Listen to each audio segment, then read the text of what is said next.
Estimados irmãos e irmãs, legionárias e legionários, salve Maria!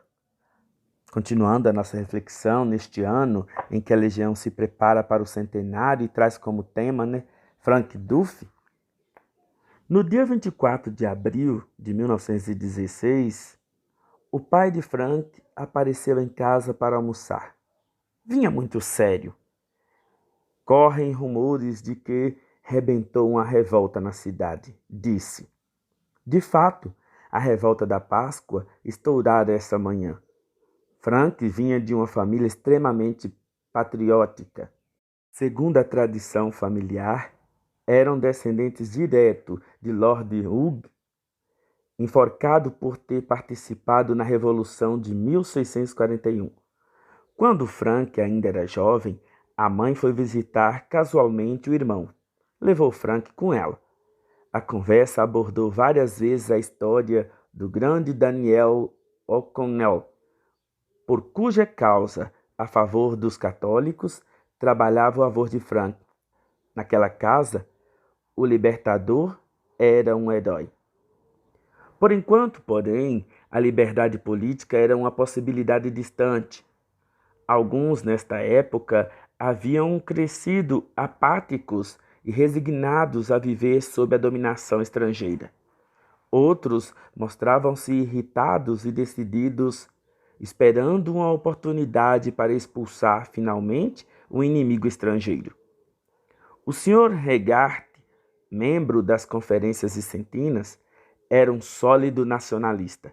Voltava para casa frequentemente depois da reunião dos vicentinos com Frank e procurou recrutá-lo para o movimento Sinn Féin.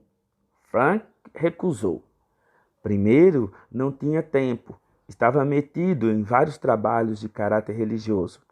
Em segundo lugar, não queria alcançar nada pela violência, por mais justa que a causa fosse.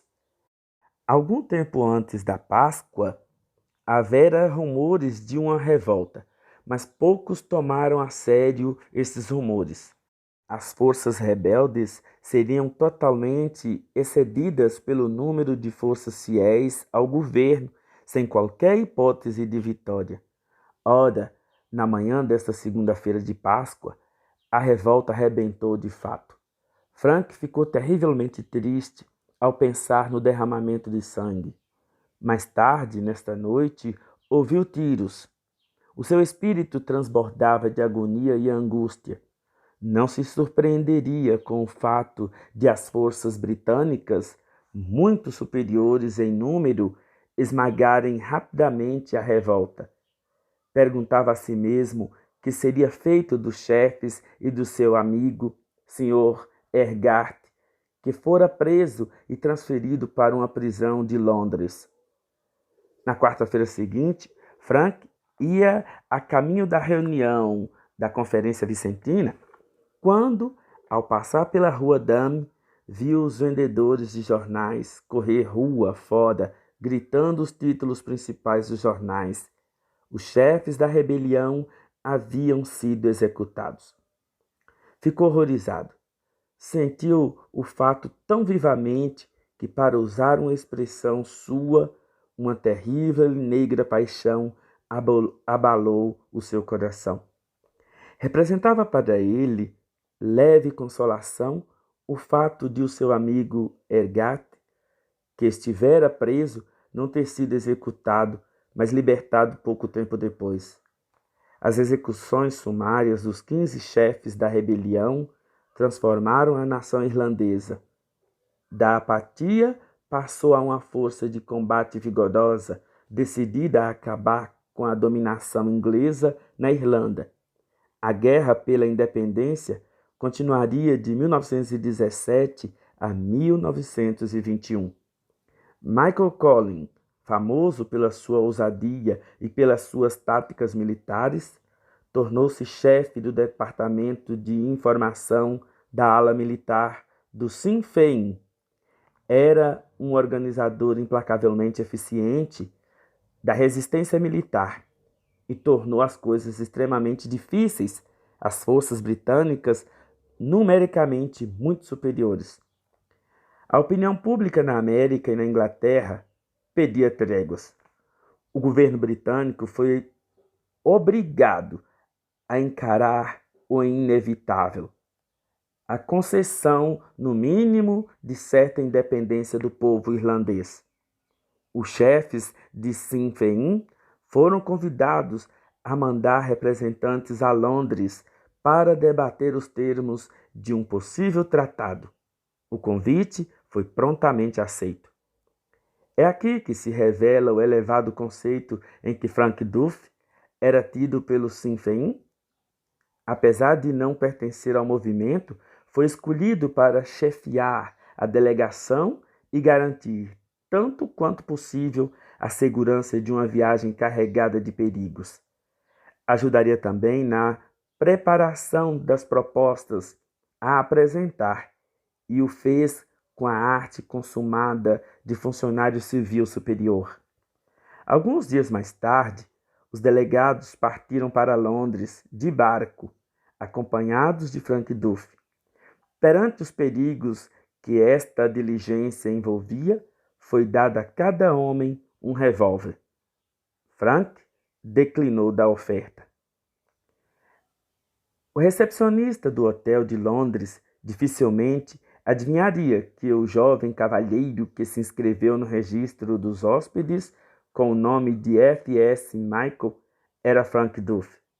Frank achou que, por razões de segurança, constituía uma medida de prudência normal encobrir a identidade dos delegados que se apresentaram no hotel.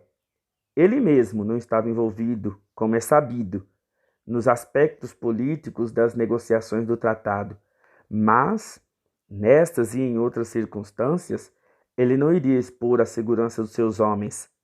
Procurou, pois, que cada membro da delegação conhecesse o nome suposto com que devia assinar o registro do hotel. Para si mesmo, escolheu F.S. Mitchell.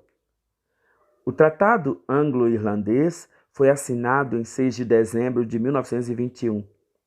Segundo o novo regime, foi oferecido aos funcionários civis a opção de se aposentarem antecipadamente com uma boa pensão. Frank decidiu ficar no seu posto. O ministro apreciou imenso essa decisão, pois um funcionário civil com a sua extraordinária capacidade era de valor inestimável nesse momento crucial.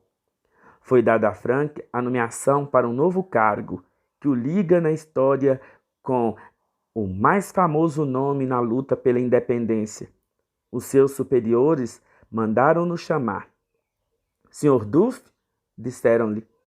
Michael Collins, como sabe, é o comandante supremo do Exército Nacional.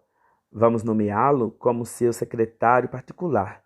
Gostaríamos que fosse para o quartel militar de Porto Belo para cuidar dele. O encontro entre esses dois homens deve ter revelado vivo contraste. Michael Collins, de aparência dominante, poderoso, eficiente. Frank Duff, de estatura mais reduzida, delicado, igualmente eficiente, mas segundo processo diferente. Michael Collins deve ter ficado contente com o seu novo secretário, Frank Duff, tão eficiente como amável para tratar dos seus assuntos oficiais. Na manhã de 22 de agosto de 1922, Frank entrou como de costume na secretaria de Collins. Frank, hoje vou a Cork. Dê-me a sua mão para eu apressar meus passos. Frank assim fez. Viu-o partir e acenou-lhe um adeus. Foi a última vez que viu Collins vivo. O grande generalíssimo foi morto nesse dia a caminho de Cork. Meus irmãos, minhas irmãs, este amor à sua pátria fez com que Frank também nos deixasse um exemplo bonito.